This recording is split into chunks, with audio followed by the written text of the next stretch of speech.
Jelang pemilu 2024, Komisi Pemberantasan Korupsi atau KPK menggelar pembekalan anti korupsi bagi partai politik lokal Aceh yang berlangsung sejak 15 hingga 16 Maret 2023 di Banda Aceh.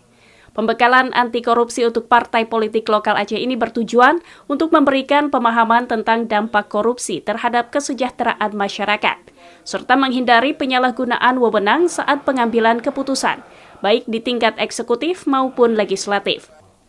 Ketua Komisi Pemberantasan Korupsi Firly Bahuri yang hadir pada Kamis 16 Maret mengatakan, partai politik memiliki kedudukan penting di tengah masyarakat.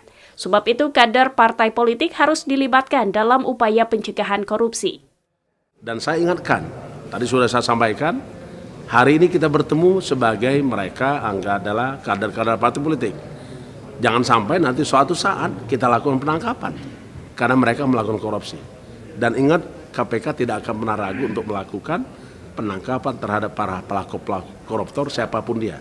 Karena prinsip kita tidak tebang pilih dan juga tidak ada pandang bulu.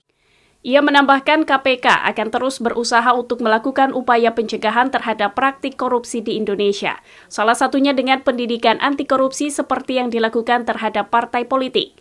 Namun pencegahan seperti ini perlu melibatkan semua pihak.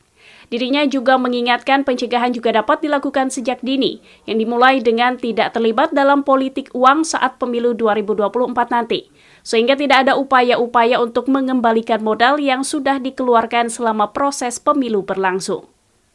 Dari Banda Aceh, Aprizal Rahmat, Kantor Berita Antara, mewartakan.